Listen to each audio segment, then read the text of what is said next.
नमस्कार बच्चों, आज मैं आपके सामने जनसंचार माध्यम के बारे में बता रही हूँ। उसके अंतर्गत पत्रकारिता के विविध आयाम, जैसे कि मैंने अपने पिछले भाग में भी आपको बताया था समाचार के बारे में। आज मैं वहीं से अपना पाठ आगे बढ़ा रही हूँ कि समाचार लेखन के विभिन्न चरण क्या होते हैं। आपको बताया था कि समाचार के जो तत्व होते हैं जिनको कि 6 ककार कहा जाता है: क्या, कब, कहाँ, कौन, क्यों और कैसे। ये समाचार के 6 ककार कहे जाते हैं और इसी के आधार पे समाचार बनते हैं। किसी भी समाचार में इन 6 तत्वों का होना सामान्यतः आवश्यक माना जाता है कि क्या घटित हुआ, घटना कब घटी, घटना किस स्थान पर घटी, घटना किससे संबंधित है, घटना क्यों घटी और घटना कैसे घटित हुई। तो इस तरह से क्या, कब, कहाँ, कौन, क्यों, कैसे, ये सब जो है सामान्यतः किसी समाचार के लिए आवश्यक है। समाचार के प्रकार अंतर्राष्ट्रीय, राष्ट्रीय, प्रादेशिक और स्थानीय। अब मैं आपको बता रही हूँ समाचार लेखन के विभिन्न चरण कैसे होते हैं, किस तरह से समाचार लिखा जाता है। सबसे पहले समाचार लेखन करते हुए समाचार का शीर्षक देना चाहिए। शीर्षक में समाचार की मुख्य घटना, जिस घटना के संदर्भ में समाचार लिखा जा रहा है, का सांकेतिक उल्लेख रहना चाहिए और शीर्षक ऐसा होना चाहिए जो पाठक को सहज रूप से आकर्षित करे, समाचार का मूल भाव बताए और पाठक को अपनी रुचि के अनुसार समाचार खोजने में सहायक हो। इस तरह से शीर्षक संक्षिप्त, सरल, सार्थक एवं स्पष्ट होना चाहिए और शीर्षक को कभी भूतकाल में नहीं लिखना चाहिए। शीर्षक में यदि नाम दिया जाना जरूरी हो तो महत्वपूर्ण तथा विख्यात व्यक्ति का दिया जाना चाहिए, क्योंकि शीर्षक समाचार का प्रवेश द्वार माना जाता है। शीर्षक की जो उपयुक्तता है वह समाचार के महत्व को बढ़ाती है। तो सबसे पहला है शीर्षक, दूसरा है स्रोत। शीर्षक के पश्चात समाचार के स्रोत का उल्लेख करना चाहिए, जैसे हमारे विशेष प्रतिनिधि द्वारा, समाचार प्रदाता एजेंसियां, व्यक्तिगत संवाददाता द्वारा या समाचार ब्यूरो। मतलब स्रोत के अंतर्गत स्थान, व्यक्ति दोनों का उल्लेख करने से सामान्यतः समाचार ज्यादा विश्वसनीय हो जाता है। तीसरा है आमुख। आमुख को मुखड़ा यानी इंट्रो या लीड भी कहा जाता है। ध्यान रखना कि आमुख को मुखड़ा, इंट्रो या लीड भी कहा जाता है। यह समाचार का पहला अनुच्छेद होता है। आमुख में समाचार के संबंध में 3 प्रश्न, क्या, कहाँ एवं कब, का परिचय दिया जाता है। आमुख के अंतर्गत क्या आता है? क्या, कहाँ और कब। कभी कभी आमुख के तहत कौन, क्यों तथा कैसे जैसे प्रश्नों का उत्तर देना भी आवश्यक हो जाता है। आमुख में घटना क्या है अथवा विशिष्ट कथन क्या है, क्या था, यह बताया जाना महत्वपूर्ण है। इस तरह से आमुख सारगर्भित, संक्षिप्त तथा ठोस होना चाहिए। और जो समीक्षक हैं उनके अनुसार आमुख 30-35 शब्दों से अधिक नहीं होना चाहिए और आमुख में किंतु, परंतु, लेकिन जैसे शब्दों के प्रयोग से बचना चाहिए। ये शब्द आमुख को अव्यवस्थित बना देते हैं।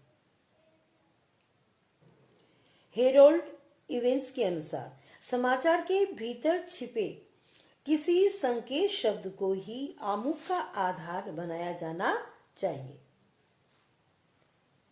जैसे आमुख का एक उदाहरण मैं बता रही हूँ कि डीयू में राजनीतिक सलाहकार की पढ़ाई, दिल्ली विश्वविद्यालय अगले साल से स्नातक स्तर पर राजनीतिक विज्ञान के पाठ्यक्रम में राजनीतिक सलाहकार की पढ़ाई भी कराएगा। यह आमुख का एक उदाहरण बता रही हूँ। चौथा है बॉडी या कलेवर। आमुख या इंट्रो के पश्चात समाचार का जो शेष भाग है, जिसे बॉडी या समाचार का कलेवर कहा जाता है, बॉडी ऑफ द स्टोरी, इसके अंतर्गत आता है। इसमें सभी घटनाएं क्रमबद्ध रूप से प्रस्तुत की जाती हैं, इसलिए घटना क्रमशः वर्णित होनी चाहिए। आमुख से अलग तथ्य प्रस्तुत करने चाहिए। संपूर्ण समाचार का विवरण एक स्थान पर आ जाना चाहिए। पांचवा है संक्षेपण। अंत में संपूर्ण समाचार का संक्षिप्त सार दिया जाना चाहिए और इसके लिए केवल मुख्य बातों को रखना चाहिए। अनावश्यक जो विवरण है वो संक्षेपण में नहीं आने चाहिए। नकारात्मक वाक्य भी नहीं होने चाहिए और संवाददाता को अपना अभिमत प्रकट नहीं करना चाहिए। समाचार पत्रों के विभिन्न जो विशेष पृष्ठ हैं, सबसे पहला है संपादकीय पृष्ठ। इसे समाचार पत्र की आत्मा भी कहा जाता है। विचार पृष्ठ, इसमें वैचारिक लेख, संपादकीय तथा महत्वपूर्ण टिप्पणियां एवं विभिन्न जनहित से जुड़े मुद्दों पर विशेषज्ञों की राय आदि प्रकाशित किए जाते हैं।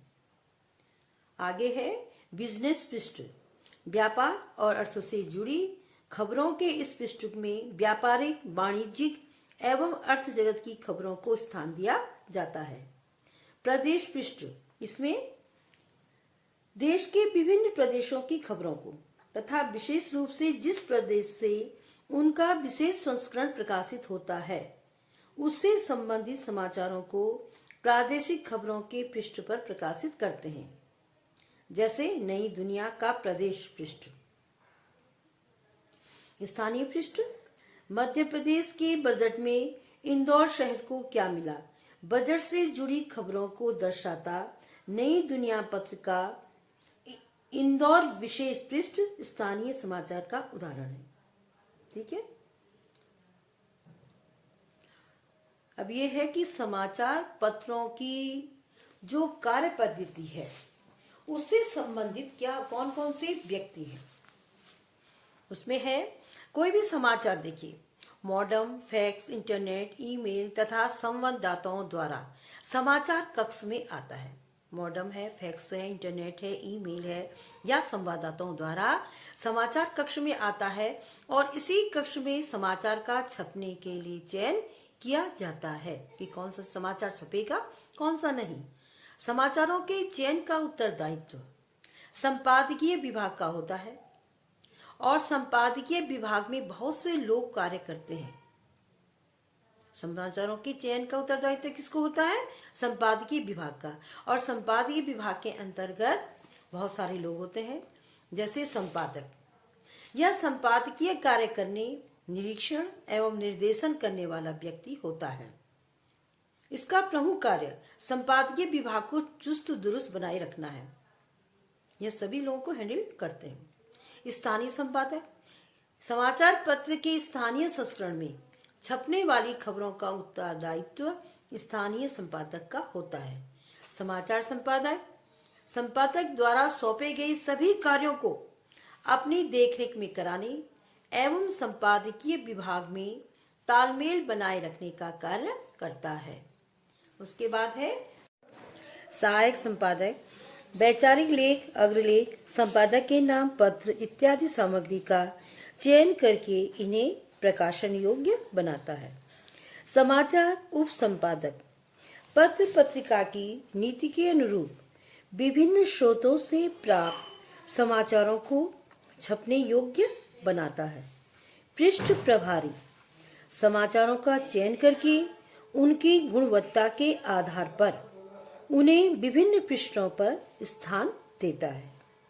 उप संपादक समाचार की गुणवत्ता का निरीक्षण, परीक्षण तथा उनमें आवश्यक संशोधन आदि करता है। संवाददाता समाचार संग्रहण का कार्य करता है। सुविधा की दृष्टि से पत्र में विभिन्न समाचारों के अलग अलग संवाददाता होते हैं। प्रूफ रीडर प्रेस कॉपी को पढ़ने वाला व्यक्ति कॉपी होल्डर होता है। उसके पढ़ने के अनुसार जो प्रूफ में संशोधन करता है उसे प्रूफ रीडर कहा जाता है। पेज मेकर कंप्यूटर से कंपोज की गई सामग्री को पेस्ट करके डमी बनाता है और यह डमी विभिन्न पृष्ठों की होती है। छायाकार विभिन्न घटनाओं एवं समाचारों से जुड़ी तस्वीरें समाचार कक्ष को उपलब्ध कराता है। कलाकार समाचार पत्र की ड्राइंग, लेआउट आदि तैयार करता है। कार्टूनिस्ट कार्टून चित्रों के माध्यम से समाचारों तथा उन पर आधारित विशिष्ट टिप्पणियों को समाचार पत्र के लिए प्रस्तुत करता है। बच्चों, मैं अपना आज ये वाला भाग यहीं पे समाप्त कर रही हूँ। अब आगे पत्रकारिता क्या है, आगे इसके बारे में कल मैं अपने दूसरे भाग में बताऊंगी।